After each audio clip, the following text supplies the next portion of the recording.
नमस्कार, मेरा नाम है आकांक्षा मिश्रा। संस्कृति पीसीएस के चैनल में आपका स्वागत है। जैसा कि आप सभी जानते हैं कि हम आरओ एआरओ के प्रीवियस ईयर क्वेश्चन का एनालिसिस कर रहे हैं। उसी संदर्भ में आज हम चलेंगे एपिसोड 6 की तरफ।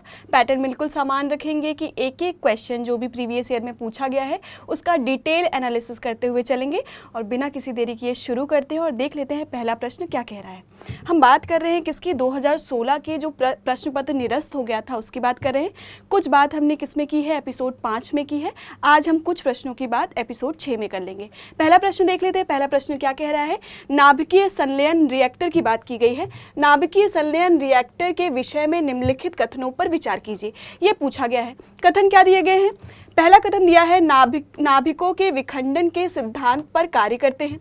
दूसरा कथन क्या दिया है, साधारणतः उनकी टोकामैक डिजाइन होती है, ये आपसे पूछा गया है। तीसरा कथन क्या पूछा गया है आपसे, वो किस पर ऑपरेट करते हैं, तो हाई टेम्परेचर पर ऑपरेट करते हैं, ये आपको प्रश्न दिया गया है। ऑप्शन क्या क्या दिए गए हैं, 1 और 3 सही है, 1 और 2 सही है, 2 और 3 सही है, या 1, 2, 3 तीनों सही है, ये आपसे पूछा जा रहा है। देखिए, सबसे पहले नाभिकीय संलयन को समझने से पहले हम ये समझ लेते हैं कि नाभिकीय ऊर्जा क्या होती है। नाभिकीय ऊर्जा क्या होती है वो देख लेते हैं। देखिए, इसमें 2 शब्द इस्तेमाल किए गए हैं। कौन कौन से शब्द इस्तेमाल किए हैं? एक है नाभिक, ठीक है, और दूसरा क्या है, ऊर्जा है। पहले टर्म पर बात करें, किसकी बात कर रहे हैं हम? नाभिक की बात कर रहे हैं। किसी भी तत्व को अगर आप देखेंगे ध्यान से तो आपको क्या दिखाई देगा, सेंटर में आपको दिखाई देता है नाभिक, ठीक है। अगर मैं बात करूं कार्बन की, हमने कार्बन का एग्जाम्पल पहले एपिसोड में भी लिया हुआ है, तो उसी की बात कर लेते हैं। कार्बन की परमाणु संख्या कितनी होती है? 6 होती है, और उसका द्रव्यमान कितना होता है? 12 होता है। मैं क्या कह रही थी, नाभिक की बात कर रही थी। देखिए, कक्षाओं में आपको देखने को मिलते हैं इलेक्ट्रॉन। किसकी बात कर रही हूँ मैं? कार्बन की बात कर रही हूँ। इलेक्ट्रॉनों की संख्या कितनी है? 6, और इलेक्ट्रॉनों की संख्या जितनी होती है वही क्या होती है, तो परमाणु की संख्या होती है। तो परमाणु की संख्या कितनी है? 6 है। डिवाइड कर देते हैं, पहली कक्षा में 2 इलेक्ट्रॉन और दूसरी कक्षा में कितने इलेक्ट्रॉन होते हैं, तो 4 इलेक्ट्रॉन। 2 + 4 6 हो गए। मैं बात किसकी कर रही थी? नाभिक में। जब कक्षा में इलेक्ट्रॉन उपस्थित होते हैं तो नाभिक में क्या उपस्थित होते हैं, तो याद रखिएगा, प्रोटॉन उपस्थित होते हैं जिसमें प्लस चार्ज होता है, और न्यूट्रॉन उपस्थित होते हैं। ये कितने कितने उपस्थित होते हैं, तो याद रखिएगा, कार्बन में प्रोटॉनों की संख्या 6 होती है, वहीं न्यूट्रॉनों की संख्या भी 6 होती है। मैंने क्या कहा, किसी भी तत्व का परमाणु संख्या कैसे निकाला जाता है, तो उसमें जितने इलेक्ट्रॉन उपस्थित होते हैं वही उनकी क्या होती है, तो परमाणु की संख्या होती है। वहीं हम बात करें किसी का भार कैसे निकाला जाता है, तो उसके नाभिक में जो तत्व मौजूद है, कौन कौन से तत्व मौजूद हैं, तो न्यूट्रॉन उपस्थित है और प्रोटॉन उपस्थित है।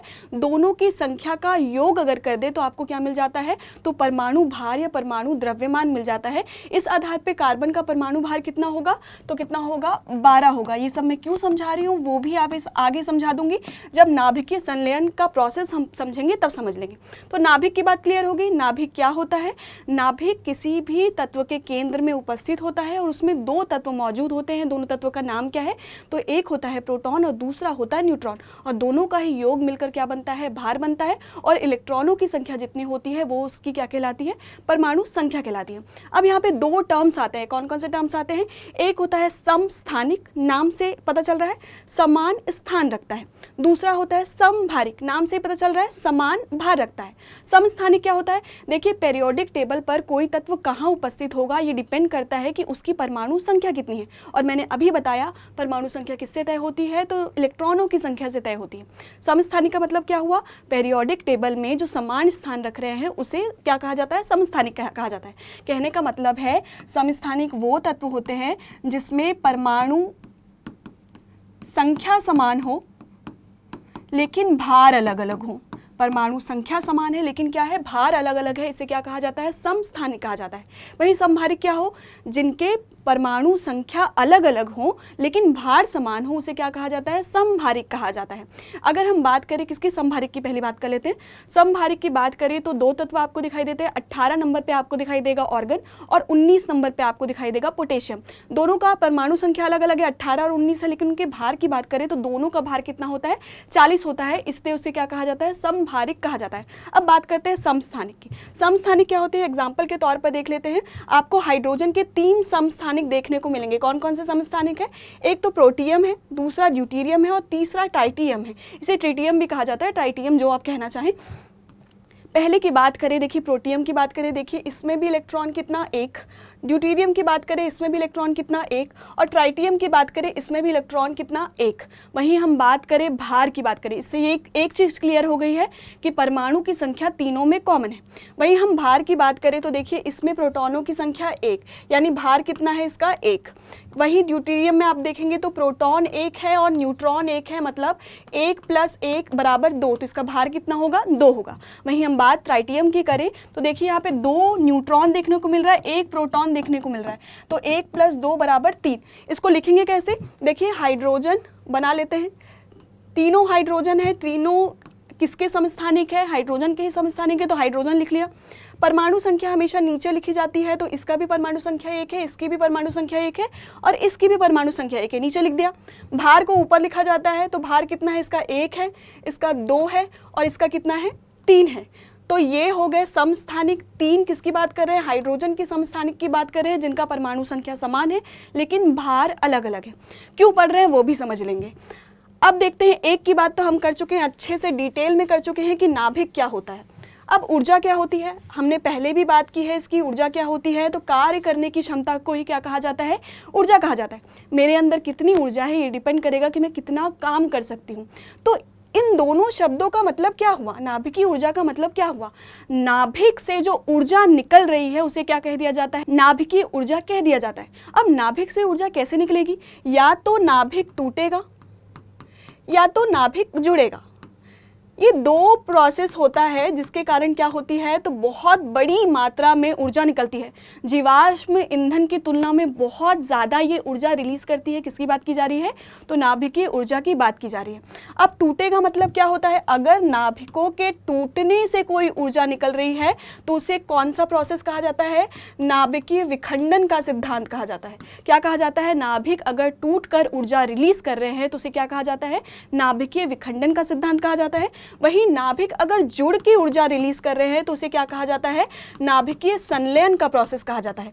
इतनी बात क्लियर हो गई होगी। तो प्रश्न में क्या कहा गया है, नाभिकीय संलयन रिएक्टर की बात की है। अब नाभिक टूटेंगे या जुड़ेंगे ये खुले में तो नहीं होगा, ये किस में होता है, रिएक्टर में होता है, किसी रिएक्टर में कराया जाता है और बहुत ही उच्च तापमान का इस्तेमाल किया जाता है। और नाभिकीय संलयन के लिए किस रिएक्टर का इस्तेमाल किया जाता है, तो टोकामेक रिएक्टर का इस्तेमाल किया जाता है। तो आपके ये दोनों कथन बिल्कुल सही है कि उच्च ऊर्जा में इस्तेमाल, उच्च तापमान का इस्तेमाल किया जाता है और किस में इस्तेमाल किया जाता है, तो टोकामेक डिजाइन का रिएक्टर का इस्तेमाल किया जाता है। अब प्रश्न में आपको पूछा था नाभिकीय संलयन किस सिद्धांत पे काम करेगा, तो नाभिक जुड़ेंगे उससे क्या होगी, ऊर्जा निकलेगी। लेकिन आपको पहले ही ऑप्शन में दे दिया गया था कि नाभिकों के विखंडन के सिद्धांत पर काम करता है। नाभिकीय संलयन टोटली अलग है और नाभिकीय विखंडन टोटली अलग है। तो पहले ही ऑप्शन गलत हो जाता है। तो आप यहीं से एलिमिनेशन मेथड लगा सकते हैं। देखिए यहाँ पे हमको प्रश्न नहीं सीखना है, प्रश्न सॉल्व कैसे करना है वो सीखना है। प्रश्न सॉल्व कैसे करते हैं वो देख लीजिए। पहला गलत है तो आपको यहीं से आंसर मिल जाएगा। ऑप्शन ए एलिमिनेट हो जाता है, ऑप्शन बी भी एलिमिनेट हो जाता है और ऑप्शन डी भी एलिमिनेट हो जाता है। यहीं से आपको मिल जाएगा आंसर कि ऑप्शन सी होगा। एक ही चीज़ अगर आपको पता होगी कि नाभिकीय संलयन अलग चीज़ है और नाभिकीय विखंडन अलग चीज़ है तो ही आप ये उत्तर सही कर ले जाएंगे। अब बात करते हैं नाभिकीय संलयन क्या होता है उसकी बात कर लेते हैं। देखिए सूर्य इतना चमकदार है, इससे बहुत ज़्यादा एनर्जी निकलती है। वो कैसे निकलती है, तो यहाँ पर काम करता है नाभिकीय संलयन का सिद्धांत। कैसे काम करता है वो देख लेते हैं। हमने बात की ड्यूटेरियम की बात की और हमने बात की ट्राइटियम की बात की। क्या बात की थी, तो हाइड्रोजन का 1 और परमाणु भार कितना, 2। हाइड्रोजन का परमाणु 1, परमाणु भार कितना, 3। ये दोनों मिलकर क्या बना रहे हैं, हीलियम बना रहे हैं। हीलियम का क्या होता है, तो परमाणु संख्या 2 और भार कितना होता है, 4। गिन लीजिए, 1 + 1 2, तो 2 मिल गया। 3 + 2 5, लेकिन यहाँ पे कितना है, 4 है, मतलब यहाँ से 1 इलेक्ट्रॉन मुक्त होगा। तो 1 इलेक्ट्रॉन बाहर निकाल देते हैं। साथ में क्या रिलीज करता है, तो बहुत सारी एनर्जी रिलीज करता है। हाइड्रोजन 2 परमाणु जुड़ के क्या बनाते हैं, हीलियम बनाते हैं और उसके माध्यम से क्या होती है, तो बहुत सारी ऊर्जा रिलीज होती है। इसी प्रक्रिया को क्या क्या कह दिया जाता है, तो नाभिकीय संलयन का सिद्धांत कह दिया जाता है। तो पहले का कौन सा उत्तर सही होगा, तो पहले का उत्तर सही हो जाता है ऑप्शन सी, आपका पहले का सही उत्तर हो जाता है। आगे चलते हैं और बात कर लेते हैं प्रश्न नंबर 2 की। प्रश्न नंबर 2 क्या कह रहा है वो देख लेते हैं। निम्नलिखित में से कौन सा बर्ड फ्लू का कारक है, ये आपसे पूछा जा रहा है। ऑप्शन क्या क्या दिए गए हैं, H5N1, बी ऑप्शन में दिया है H1N1, सी ऑप्शन में जीका लिखा है और डी ऑप्शन में क्या लिखा है, रेट्रो लिखा गया है। ये किसके टाइप है, ये सभी वायरसेस हैं। क्या है, वायरसेस हैं। अब वायरसेस क्या हैं वो समझ लेते हैं। वायरस क्या होते हैं, तो एक संक्रामक एजेंट होते हैं। मैं क्या कह रही हूँ, एक ऐसे एजेंट होते हैं जो संक्रमण का काम करते हैं। अगर वायरस की बात करें तो ये अति सूक्ष्म जीव होते हैं जो क्या करते हैं, ना तो सजीव होते हैं ना तो निर्जीव होते हैं। इसे कहा जाता है कि सजीव और निर्जीव के बीच की कड़ी है। अब इसे ऐसा क्यों कहा जाता है कि ये सजीव और निर्जीव के बीच की कड़ी है, इसलिए कहा जाता है क्योंकि वायरस के अंदर कोई सेलुलर मशीनरी नहीं होती है। कहने का मतलब है ये खुद से गुणन की अभिक्रिया नहीं कर सकते हैं। जैसे ही ये किसी मेजबान में जाते हैं, ये मेहमान है, मेजबान की कोशिका में जाते हैं तो क्या करते हैं, अपनी प्रतिकृति बनाने लगते हैं। उसे ही क्या कहा जाता है, वायरसेस कहा जाता है। अब आपका होमवर्क है कि आप ये पढ़ेंगे कि बैक्टीरिया क्या होती है और वो अपनी अभिक्रिया कैसे करते हैं, और ये किस में बताएंगे, आप मुझे कमेंट बॉक्स में बताएंगे। हम किसकी बात कर रहे हैं, वायरस की बात कर रहे हैं। अब वायरस भी दो तरीके के होते हैं, वो समझ लेते हैं। वायरस कितने तरीके के होते हैं, दो तरीके से हम इसे विभाजित कर सकते हैं। कैसे विभाजित कर सकते हैं, तो एक होता है डीएनए वायरस और दूसरा क्या होता है, आरएनए वायरस। ये कैसे तय होता है कि कौन आरएनए वायरस है और कौन डीएनए वायरस है, तो जिनमें अनुवांशिक पदार्थ डीएनए होता है उसे डीएनए वायरस कह दिया जाता है, और जिसमें आरएनए अनुवांशिक पदार्थ होता है उसे क्या कह दिया जाता है, आरएनए वायरस कह दिया जाता है। इसी का एक सब टाइप होता है इन्फ्लुएंजा। क्या होता है, इन्फ्लुएंजा। इन्फ्लुएंजा क्या होता है, इन्फ्लुएंजा भी एक संक्रमण वायरस होता है जो कहाँ इफेक्ट करता है, किसी भी ह्यूमन की या किसी भी जीव के ये नाक, गला, फेफड़ों को इन्फेक्ट करने का काम करता है, संक्रमण करता है। श्वसन से संबंधित संक्रमण कौन करता है, तो इन्फ्लुएंजा कहता है। ये जो आप देख रहे हैं H1N1 या H5N1, ये एक टाइप के इन्फ्लुएंजा है। अब इन्फ्लुएंजा की बात करें तो इसको भी हम क्या कर सकते हैं, तो कैटेगराइज कर सकते हैं। कैसे कैटेगराइज कर सकते हैं वो देख लेते हैं। इन्फ्लुएंजा भी 4 प्रकार के होते हैं, influenza A, influenza B, influenza C और इन्फ्लुएंजा डी। 4 टाइप के इन्फ्लुएंजा होते हैं। उसमें जो H1N1 सुन रहे हैं या H5N1 सुन रहे हैं वो किस कैटेगरी के अंतर्गत आते हैं, तो इन्फ्लुएंजा ए के अंतर्गत आते हैं। अब H5N1, H1N1 ऐसा नाम क्यों पड़ता है, आखिर इन्फ्लुएंजा के ऐसे कैटेगरी क्यों किए जाते हैं कि कोई वायरस का नाम जो है वो H1N1 है, H5N1 है। वो समझ लेते हैं कि H क्या है और N क्या है। देखिए ये जो है तस्वीर जो है वो है इन्फ्लुएंजा की। ऐसी खूबसूरत सी तस्वीर है जो हमारे बॉडी में जाकर हमें संक्रमित कर देती है। अब इसकी बात ध्यान से करें तो देखिए ये जो अंदर होता है अनुवांशिक पदार्थ होता है, और हमने क्या पढ़ा, वायरस 2 टाइप के होते हैं, एक डीएनए और दूसरा आरएनए। जिसमें अनुवांशिक पदार्थ डीएनए होता है वो डीएनए वायरस होते हैं, जिसमें अनुवांशिक पदार्थ आरएनए होता है वो आरएनए वायरस होते हैं। अब जो इन्फ्लुएंजा है वो किसका सब टाइप है, तो आरएनए का ही सब टाइप है, और उसी की बात हम कर रहे हैं इन्फ्लुएंजा ए की। उसके स्ट्रक्चर अगर हम देखें तो आपको सेंटर में क्या दिखाई देगा, अनुवांशिक पदार्थ दिखाई देंगे, और ये अनुवांशिक पदार्थ क्या है, तो आरएनए। इसके बाहर आपको एक कवर दिखाई देगी, एक एनवेलप दिखाई देगा, वो क्या है, तो याद रखिएगा यहाँ पे आपको लिपिड का लेयर मिलता है बाहर की तरफ। साथ में आपको यहाँ पे कुछ स्पाइक्स देखने को मिलेंगे, ऐसे खड़े जो स्पाइक्स देखने को मिल रहे हैं आपको, वॉयलेट और रेड कलर का जो स्पाइक्स देखने को मिल रहा है, ये क्या है, तो प्रोटीन है, और इसी का नाम क्या है, H जो है वो क्या है, हीमाग्लूटिनिन है। और आप N की बात करें तो आपको न्यूरोमिनिडेज देखने को मिलेगा। तो हीमाग्लूटिनिन और न्यूरोमिनिडेज ही क्या है, तो H और N के फुल फॉर्म है। वहीं जब H के अगर सब टाइप की बात करें तो H1, H2, H3 ऐसे करके आपको इसके भी सब टाइप देखने को मिलेंगे। वहीं N1, N2 ऐसे करके आपको इसके भी सब टाइप देखने को मिलेंगे। अब जब H1 मिल गया N1 से तो वो क्या बना देगा, H1N1 वायरस बना देता है। इतनी बातें क्लियर हो गई होगी कि आरएनए के ही अंतर्गत इन्फ्लुएंजा आते हैं, और इन्फ्लुएंजा में ही 2 प्रोटीन आपको देखने को मिलते हैं, एक हीमाग्लूटिनिन और दूसरा न्यूरामिनिडेज मिलते हैं, और इसी के सब टाइप जब कंबाइंड होते हैं तो क्या बन जाता है, H1N1, H5N1 ऐसे क्या बनते हैं, तो प्रतिकृति बनाते हैं। ये कौन से टाइप के इन्फ्लुएंजा है, तो याद रखिएगा ये ए टाइप के इन्फ्लुएंजा है। इन्फ्लुएंजा ए के क्या है, सब टाइप है। वहीं आगे बात करते हैं प्रश्न की। आपको 2 चीज़ दिया गया था, एक दिया गया था H5N1 और दूसरा दिया गया था H1N1। H5N1 क्या है, तो एक प्रकार का बर्ड फ्लू जिसकी बात कर रहे हैं, यही है H5N1। इसका कौन से टाइप का इन्फ्लुएंजा है, तो ए टाइप का इन्फ्लुएंजा है। किस पर पहुंचता है, नाम से ही पता चलता है, इसे एवियन फ्लू भी कहा जाता है। खतरनाक है, किस पर पहुंचता है, तो पक्षियों में जनरली ये वायरस आपको देखने को मिलता है। बहुत ही रेयर ऐसा होता है कि पक्षियों से ये ह्यूमन में ट्रांसफ़र होता है, और ह्यूमन से ह्यूमन में ट्रांसफ़र होने का बहुत ही ज़्यादा रेयर मामला है। कुल मिला के जो H5N1 है वो क्या है, बर्ड फ्लू है, जिसे एवियन फ्लू भी कहा जाता है। कब सबसे पहली बार देखा गया था, तो देख लीजिए हांगकांग में देखा गया था ये सबसे पहली बार। कब, तो 1997 में देखा गया था। अगर H5N1 के लक्षणों की बात करें तो देखिए खांसी, बुखार, गले में खराश, मांसपेशियों में दर्द, सिर दर्द और सांसों में कमी देखने को मिलती है। किसकी बात की जा रही है, एवियन फ्लू की बात की जा रही है। वहीं हम बात करें किसकी, H1N1 की बात करें तो देखिए सबसे पहले कब आया था ये वायरस, 2009 में आया था, जिसे स्वाइन फ्लू के नाम से जाना जाता है। सुअरों में देखा जाता है, श्वसन संबंधित रोग है और ये संक्रमण ह्यूमन में हो सकता है। ये चीज़ आप ध्यान रखिएगा। कब आया था, 2009 में आया था। देखिए उस समय जो चर्चा में रहता है उसे ही क्या दे दिया जाता है, प्रश्न पत्र में दे दिया जाता है। इस साल कौन से वायरसेस चर्चा में है, ये आपका होमवर्क है।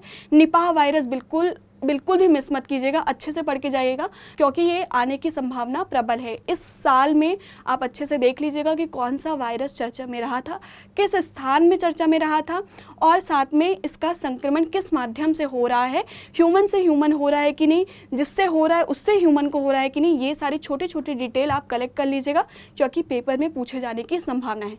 निपाह वायरस छोड़ना नहीं, ठीक है। वहीं हम बात कर रहे थे, जीका दिया गया था, तो जीका, डेंगू और चिकनगुनिया, येलो फीवर, ये किससे होता है, तो एडीज प्रजाति का मच्छर जो है उसके माध्यम से किससे होता है, तो मनुष्यों में देखा जाता है। याद रखिएगा, मच्छरों से किस में होता है, तो ह्यूमन में होता है। कौन सी प्रजाति है, एडीज प्रजाति है। और कौन कौन से रोग हैं, जीका, डेंगू, चिकनगुनिया और येलो फीवर जो होता है वो जीका वायरसेस के माध्यम से ही होता है। वहीं एक और टर्म इस्तेमाल किया गया है, रेट्रोवायरस।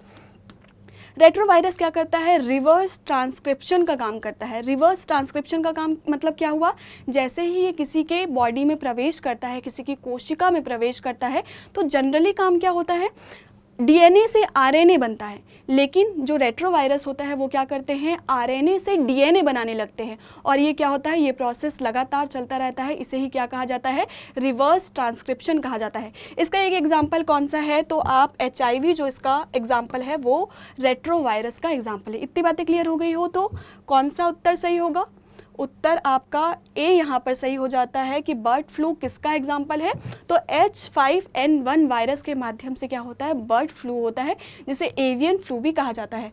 प्रश्न नंबर 2 का ए आंसर हो जाता है। आगे चलते हैं और बात कर लेते हैं प्रश्न नंबर 3 की। प्रश्न नंबर 3 में पूछा गया है, निम्नलिखित में से कौन सही रूप में सुमेलित नहीं है, ये आपसे पूछा जा रहा है। ऑप्शन क्या दिए गए हैं आपको, ए में दिया गया है यीस्ट और सामने लिखा है फर्मेंटेशन, यीस्ट के माध्यम से किण्वन होता है, ये आपसे पूछा जा रहा है। आगे लिखा गया है कैसीन जो है वो दुग्ध प्रोटीन है। वहीं सी पूछ रहा है एलोवेरा जो है वो एंजियोस्पर्म है यानी आवर्त बीजी है। वहीं अगर बात करें डी तो नेपेंथिस की बात की जा रही है यानी घटपर्णी की बात की जा रही है, और सामने क्या लिखा है, परजीवी आवर्त बीजी लिखा गया है।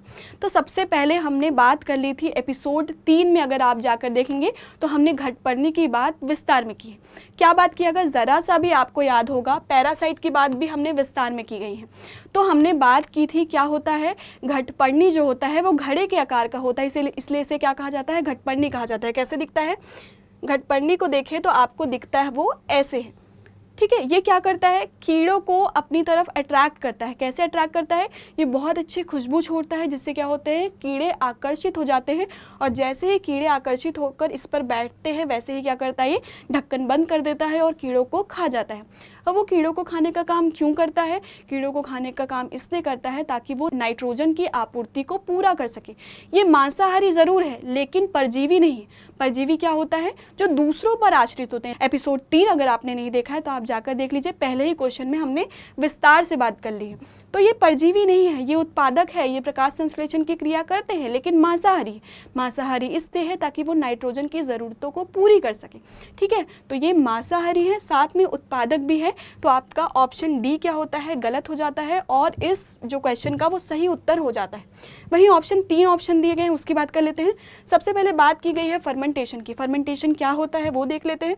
देखिए जब ग्लूकोज मतलब क्या हुआ, C6H12O6 जब यीस्ट की उपस्थिति में क्या करता है, अभिक्रिया करता है, तो ये क्या बनाता है, C2H5OH, जिसके भी पीछे OH लगेगा समझ जाइएगा अल्कोहल है। ठीक है, यहाँ ये कौन सा अल्कोहल है, एथेनॉल की बात सुनी होगी, एथेनॉल ब्लेंडिंग, वही वाला अल्कोहल है।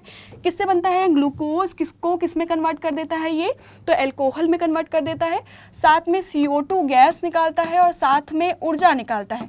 ये जो होता है फर्मेंटेशन का प्रोसेस होता है, ये किसकी उपस्थिति में होता है, तो यीस्ट की उपस्थिति में होता है, इसलिए ऑप्शन ए आपका क्या हो जाता है, बिल्कुल सही हो जाता है। वही हम बात करें कैसीन की बात की गई है, ये ऑप्शन बिल्कुल सही है, ये ऑप्शन गलत था, ये सही है। कैसीन की बात की गई है, जो दुग्ध प्रोटीन होता है, कई बार जो जिम वगैरह जाते होंगे वो प्रोटीन की आवश्यकता को पूरी करने के लिए ब्लैक कलर का जो बॉटल आता है उसके ऊपर लिखा रहता है कैसीन, वो क्या है, तो दुग्ध प्रोटीन होता है, तो ये उत्तर भी आपका सही हो जाता है।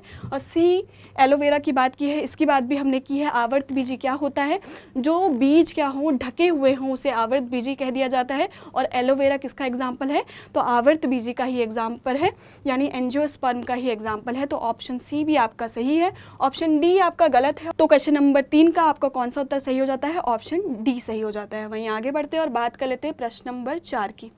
प्रश्न नंबर 4 क्या कह रहा है, निम्नलिखित विकल्पों में से कौन सा विकल्प सुमेलित नहीं है, आपसे पूछा जा रहा है।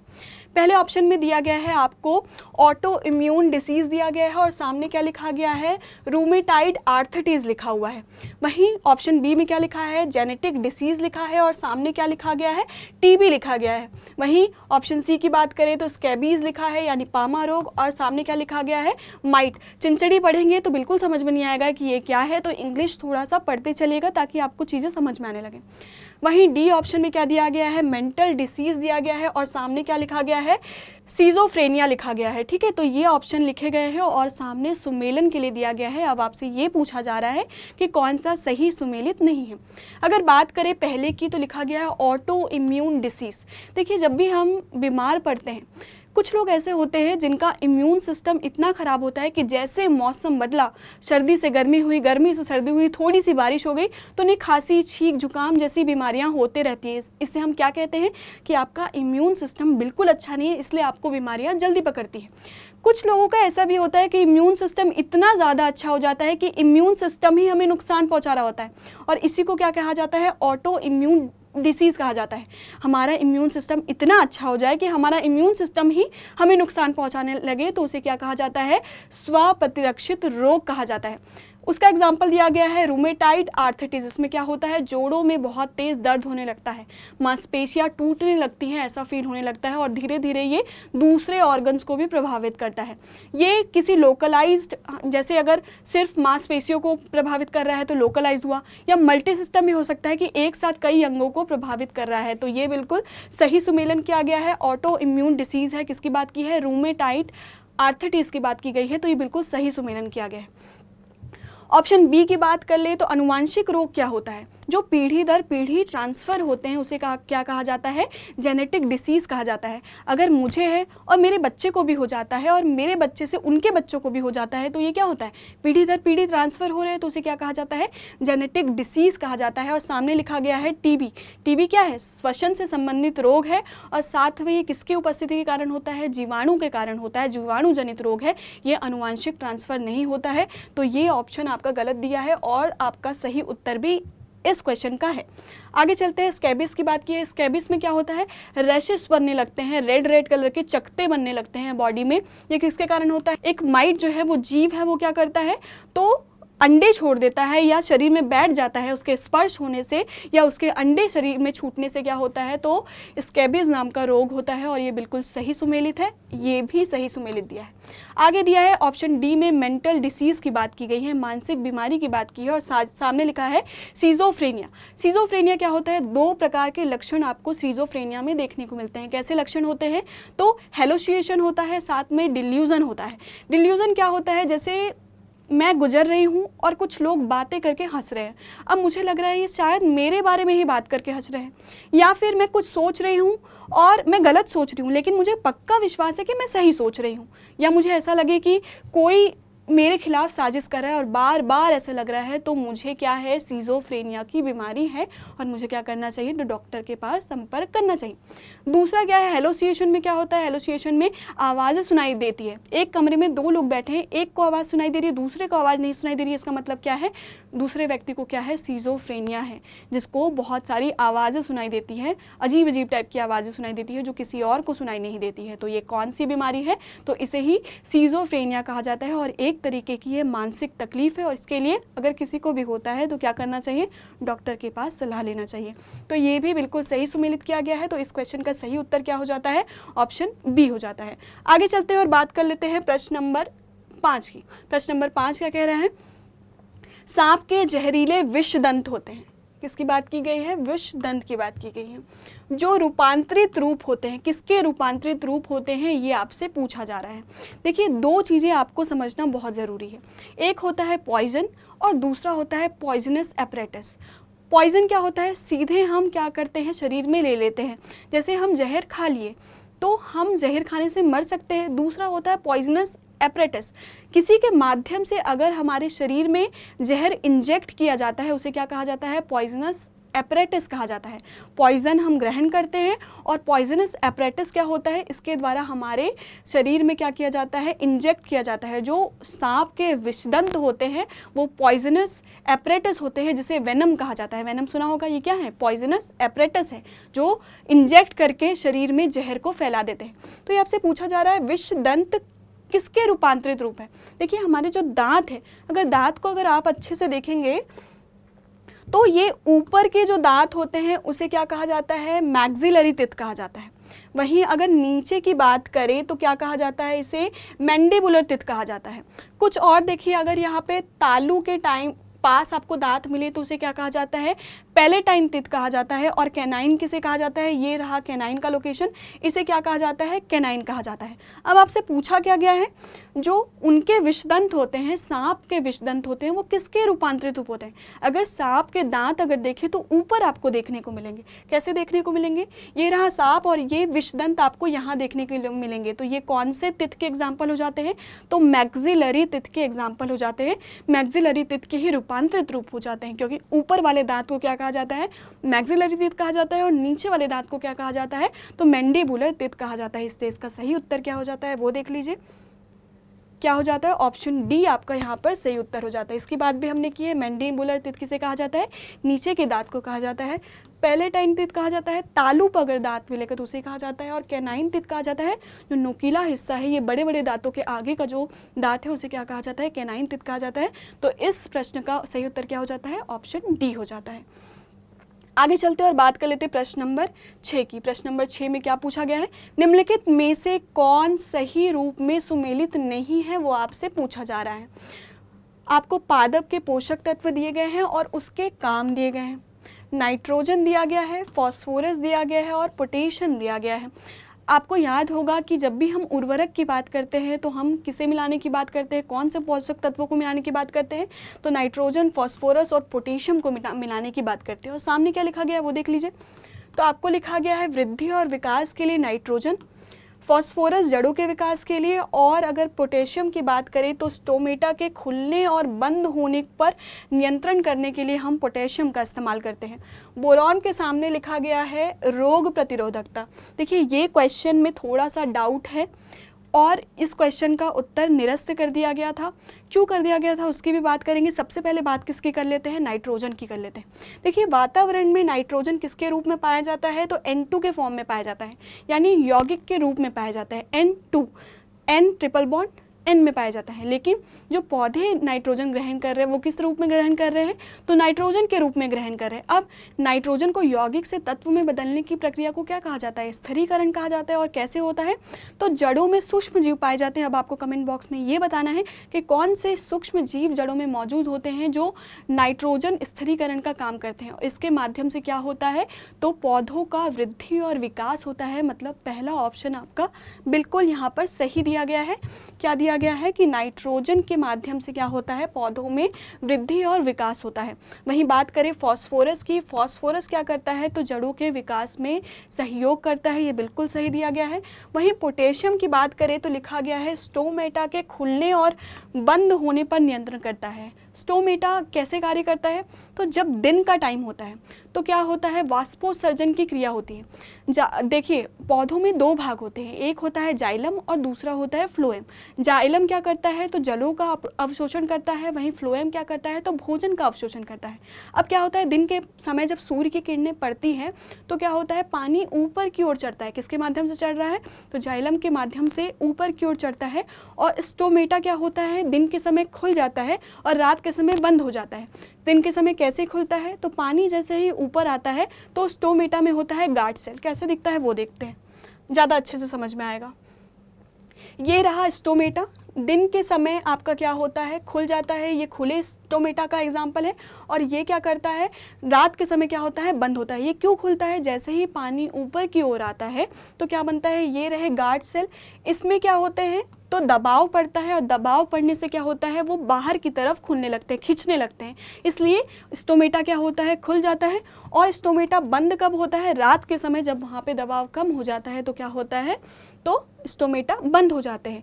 इसका विकास कैसे होता है, स्टोमेटा का बंद होना या खुलना कौन नियंत्रित करता है, तो याद रखिएगा कि पोटेशियम के द्वारा ये नियंत्रित किया जाता है। तो ये ऑप्शन भी बिल्कुल आपका सही सुमेलित किया गया है कि पोटेशियम के माध्यम से क्या होता है, स्टोमेटा के खुलने और बंद होने का प्रोसेस होता है। वहीं बोरॉन की बात करें तो लिखा है रोग प्रतिरोधकता। देखिए एक होता है प्राइमरी फंक्शन और दूसरा होता है सेकेंडरी फंक्शन। प्राइमरी मतलब प्राथमिक कार्य और सेकेंडरी मतलब क्या होता है, तो द्वितीयक कार्य होता है। प्राथमिक कार्य क्या होता है, जैसे आप लोगों की मम्मियाँ चप्पल पहनती हैं, चप्पल का क्या काम है, हमारी पैरों की रक्षा करना। लेकिन उसी चप्पल से क्या होता है, फ्लाइंग चप्पल आपको भी रिसीव्ड होता है। तो चप्पल का काम क्या हुआ, मम्मी जो चप्पल पहनती है उसका काम है पैरों की रक्षा करना। लेकिन सेकेंडरी काम यह है कि आपको उस चप्पल से पिटाई भी पड़ सकती है। वैसे क्या होता है, बोरॉन के भी प्राइमरी और सेकेंडरी फंक्शन होते हैं। प्राइमरी फंक्शन मतलब मेन फंक्शन, सेकेंडरी फंक्शन मतलब द्वितीय कार्य जो गौण है, ठीक है। तो अगर बोरॉन के प्राथमिक कार्यों की बात करें तो आपको दिखाई देगा कि ये फ्लावर के प्रोडक्शन में यूज़ होता है, फ्रूट्स के प्रोडक्शन में यूज़ होता है, साथ में नए जो लीव्स निकलते हैं, नए जो पत्तियां निकलती हैं उसमें भी सहयोग प्रदान करता है। सेल वॉल डेवलपमेंट यानी कोशिका भित्ति के विकास में काम करता है और साथ में रूट के भी विकास में यानी जड़ों के विकास में भी कार्य करता है। ये इसका प्राइमरी फंक्शन है। लेकिन सेकेंडरी फंक्शन क्या है, एक आपने सुना होगा गोभी में भूरा रोग होता है, भूरा हो जाता है, उसे क्या कहा जाता है, भूरा रोग कहा जाता है। तो बोरॉन की कमी के कारण ही भूरा रोग होता है। इसका मतलब ये है कि बोरॉन रोग प्रतिरोधकता में भी इस्तेमाल किया जाता है, लेकिन उसका सेकेंडरी फंक्शन है। तो कायदे से अगर देखा जाए तो ये भी ऑप्शन सही है और इसका कोई भी उत्तर डिसाइड नहीं किया जा सकता। वैसे भी ये पेपर निरस्त हो गया था, तो याद रखिएगा बोरॉन के मेन फंक्शन बाकी अलग है और जो गोभी में स्पेशली भूरा रोग होता है उससे क्या करता है, बचाव करता है। तो ये रोग प्रतिरोधक का भी काम करता है। तो इस प्रश्न का उत्तर निर्धारित नहीं किया जा सकता। वहीं आगे चलते हैं और बात कर लेते हैं प्रश्न नंबर 7 की। प्रश्न नंबर 7 में दिया गया है करनाल बंट रोग क्या होता है, ये आपसे पूछा जा रहा है। देखिए आपने देखा होगा गेहूं में फफूंद लगते हुए, ये फफूंद ही क्या है, करनाल बंट रोग है। ठीक है, ये कैसे होता है वो देख लेते हैं। देखिए क्या है, तो फफूंद जनित रोग है जिसे गेहूं का कुष्ठ रोग भी कहा जाता है। ये किसके माध्यम से होता है, कवक का नाम क्या है, तो टिलेशिया इंडिका है, जिसके माध्यम से क्या है, करनाल बंट रोग होता है। किसको होता है, तो गेहूं को होता है। तो कौन सा ऑप्शन सही है, तो ऑप्शन आपका यहाँ पे क्या हो जाता है, गेहूं की फसल, यानी ऑप्शन बी आपका इसका सही उत्तर हो जाता है। आगे चलते और बात कर लेते हैं प्रश्न नंबर 8 यानी आज के अंतिम प्रश्न की। अंतिम प्रश्न में पूछा गया है निम्नलिखित में से किसका उपयोग विस्फोटक के उत्पादन में किया जाता है, ये आपसे पूछा जा रहा है। ये क्वेश्चन भी गलत है, मतलब ऑप्शन में 2 ऐसे ऑप्शन है जिसका उपयोग किसके तरह किया जाता है, तो विस्फोटक के तरह इस्तेमाल किया जाता है। एक तो है ग्लिसरॉल और दूसरा है यूरिया। कैसे किया जाता है वो समझ लेते हैं, उसके बाद बात करते हैं। ग्लिसरॉल का इस्तेमाल कैसे किया जाता है वो देखते हैं। ये रहा ग्लिसरॉल का स्ट्रक्चर। जैसे ही हम किससे रिएक्ट कराते हैं, नाइट्रिक एसिड के साथ रिएक्ट कराते हैं, किसकी उपस्थिति में करवाते हैं, तो H2SO4 यानी सल्फ्यूरिक अम्ल की उपस्थिति में कराते हैं। तो क्या होता है, उत्प्रेरक क्या होता है, जो किसी अभिक्रिया को धीमा करे या तेज करे उसे क्या कहा जाता है, उत्प्रेरक। उत्प्रेरक प्रेरणा देने का काम कर रहा है। कैसे काम कर रहा है? या तो स्लो करवा देगा प्रोसेस को, या तो स्पीड करा देगा प्रोसेस, उसे ही क्या कहा जाता है? उत्प्रेरक कहा जाता है। तो ग्लिसरॉल जब नाइट्रिक एसिड के साथ H2SO4 की उपस्थिति में क्रिया करता है तो क्या बनाता है? नाइट्रोग्लिसरीन बनाता है। प्रोसेस कैसा हुआ? ये 3H विस्थापित होकर यहाँ पे NO3 में से NO2 यहाँ पर लग गए हैं, साथ में क्या मुक्त हुआ है? तो H2O मुक्त हो गया है। तो नाइट्रोग्लिसरीन जो बनता है ग्लिसरॉल के माध्यम से, ये बहुत ज़्यादा विस्फोटक होता है। अब बात करते हैं यूरिया की। यूरिया कैसे काम आता है? देखिए, यूरिया नाइट्रेट जो होता है वो भी विस्फोटक पदार्थ के लिए यूज़ होता है। ऐसा माना जाता है कि वर्ल्ड ट्रेड सेंटर में जो बमबारी हुई थी वो इसी के माध्यम से हुई थी, यूरिया नाइट्रेट के माध्यम से हुई थी। कब हुई थी?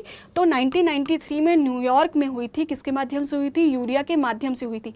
इसका निष्कर्ष ये होता है कि ग्लिसरॉल भी विस्फोटक बनाने में यूज़ किया जाता है, वहीं यूरिया भी जो है वो किस में इस्तेमाल किया जाता है? विस्फोटक बनाने में इस्तेमाल किया जाता है। तो इस क्वेश्चन का भी सही उत्तर नहीं निकाला जा सकता। आज के लिए बस इतना ही। हम बात करेंगे आगे, और जितने प्रश्न बचे हैं कोशिश करेंगे कि जल्दी जल्दी ख़त्म हो जाए और हम दूसरे किसी सेगमेंट पर, RO के दूसरे किसी सेगमेंट पर आगे बढ़ सकें। हम इसी पैटर्न में चलेंगे कि अगर किसी की भी बात करेंगे तो हम विस्तार में करेंगे, एक एक चीज़ अच्छे से देखेंगे ताकि आपकी तैयारी बहुत अच्छे से सुनिश्चित हो सके।